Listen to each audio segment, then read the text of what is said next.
Bismillahirrahmanirrahim. Assalamualaikum warahmatullahi wabarakatuh. Perkenalkan, nama saya Kun Fadila Nur Indah Wahda, NIM 1801104109. Baiklah, di sini saya akan membuat video pembelajaran SKI. Adapun materinya yaitu tentang respon masyarakat Mekah terhadap dakwah Nabi Muhammad Shallallahu Alaihi Wasallam. Baiklah, tidak usah berlama-lama, mari kita mulai video pembelajarannya. Assalamualaikum warahmatullahi wabarakatuh. Baiklah, sebelum memulai pembelajaran, silahkan ketua kelas memimpin doa. Oke. Amin. Oke anak-anak, sebelum kita masuk pada pembelajaran hari ini, kita membaca bersama-sama surah Surah An-Nas. Baiklah. Ayo ketua kelasnya dipimpin. Iya. Oke, selesai. Baiklah, sebelum itu Ibu absen dulu ya. Yang pertama Nur Intan Fauzia, Siti Bilqis, ya, Nurul Arifah. Oke, alhamdulillah semuanya hadir pada pertemuan hari ini. Baiklah, Ibu akan membacakan tujuan pembelajaran untuk materi kita hari ini. Adapun tujuan pembelajaran kita yang pertama yaitu siswa dapat mengetahui respon masyarakat Mekah terhadap dakwah Nabi Muhammad Shallallahu Alaihi Wasallam pada saat itu. Yang kedua, siswa dapat mengetahui masyarakat Mekah yang menentang dakwah Nabi Muhammad Shallallahu Alaihi Wasallam. Yang ketiga, siswa dapat mengetahui orang-orang atau masyarakat Mekah yang memeluk agama Islam. Yang keempat, siswa dapat mengetahui faktor-faktor penyebab enggannya masyarakat Mekah untuk mengikuti ajaran Nabi Muhammad Shallallahu Alaihi Wasallam.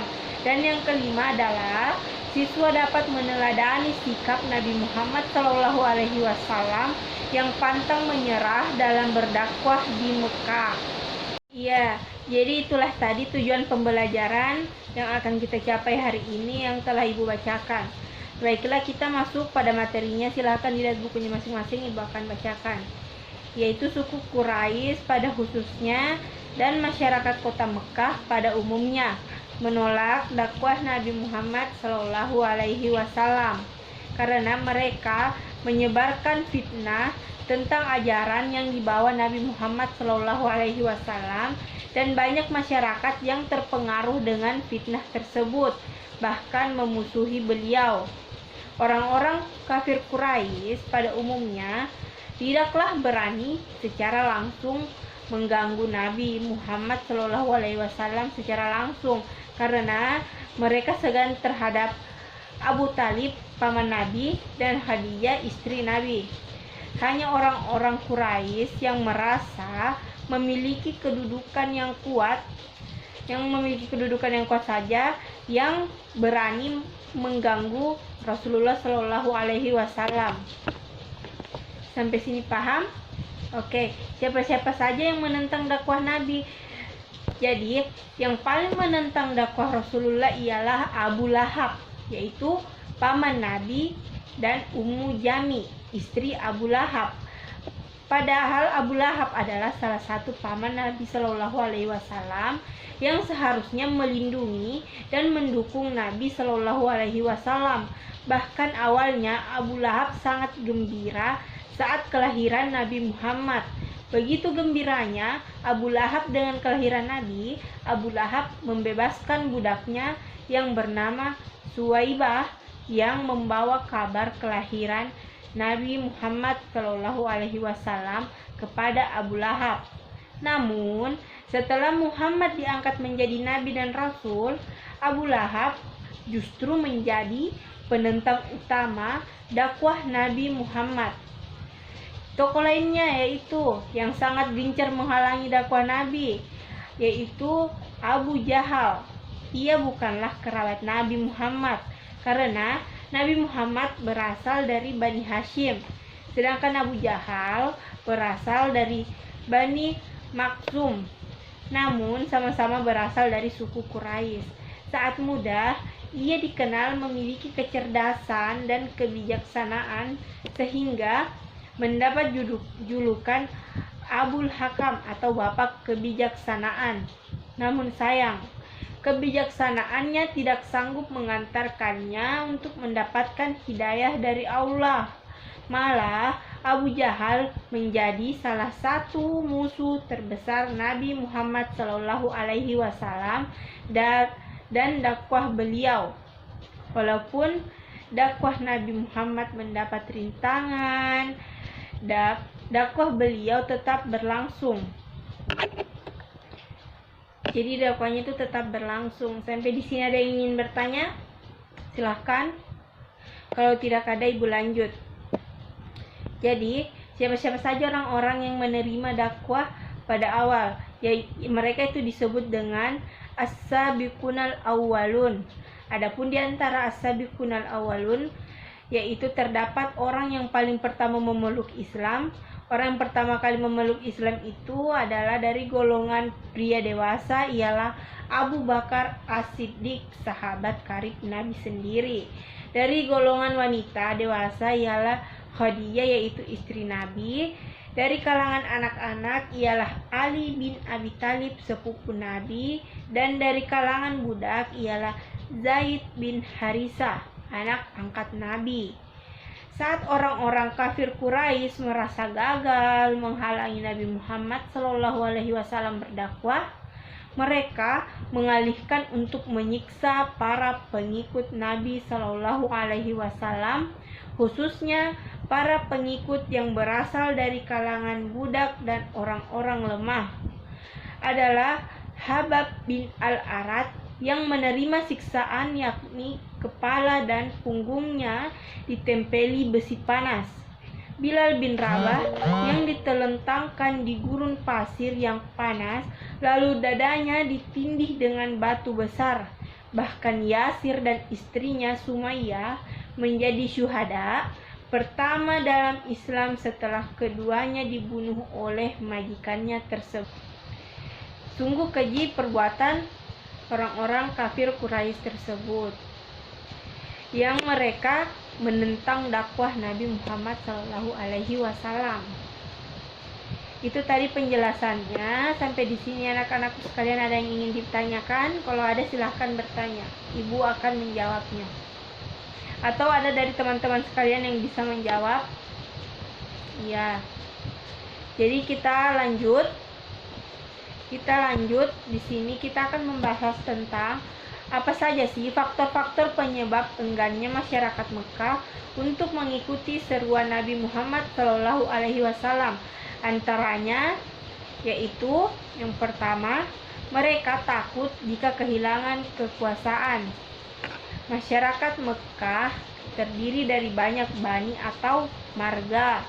Bani Hashim, Bani Umayyah, Bani Adi, Bani Tamim, Bani Makhzum, dan lain sebagainya, masih banyak lagi. Masing-masing di antara mereka biasa mengunggulkan bani masing-masing. Mereka tidak akan mudah mengakui keunggulan bani yang lainnya sebelum bani tersebut benar-benar teruji dalam kemampuannya berperang maupun kemuliaan lainnya. Orang-orang Mekah sebenarnya telah mengakui kemuliaan Bani Hashim dan Nabi Muhammad SAW secara pribadi. Namun, jika mereka mengikuti dakwah Nabi Muhammad, sama saja mereka tunduk kepada Nabi Muhammad dan Bani Hashim. Itu sama saja menghinakan bani mereka. Yang kedua, takut kehilangan status sosial. Nah, ini masyarakat Mekah di masa itu membedakan status menjadi kelompok, yaitu kelompok bangsawan, masyarakat biasa, dan para budak. Jika mereka mengikuti dakwah Nabi Muhammad, maka status para bangsawan akan disamakan dengan para budak, dan itu dianggap sebagai suatu penghinaan terhadap status para bangsawan tersebut. Yang ketiga, hilangnya perdagangan patung. Masyarakat Mekah adalah para penyembah berhala. Mereka membuat patung kemudian menyembahnya atau menjualnya, sehingga jika dakwah Nabi Muhammad SAW yang sangat menentang penyembahan terhadap berhala tersebut mereka ikuti, maka mereka akan kehilangan mata pencaharian sebagai pembuat dan penjual patung tersebut. Ya, jadi itulah tadi beberapa faktor yang Ibu bacakan, faktor-faktor enggannya masyarakat Mekah untuk mengikuti ajaran Nabi Muhammad SAW. Anak-anakku sekalian, sampai di sini paham? Ada yang ingin dipertanyakan atau ada yang belum dimengerti, silahkan. Yang ingin bertanya silahkan, Ibu akan menjawab. Ada yang tidak dimengerti mulai dari awal mungkin, atau ada yang ingin mau ditanyakan, silahkan bertanya semuanya. Ya, baiklah, siapa yang ingin menyimpulkan? Ya, oke, silahkan. Iya, betul sekali.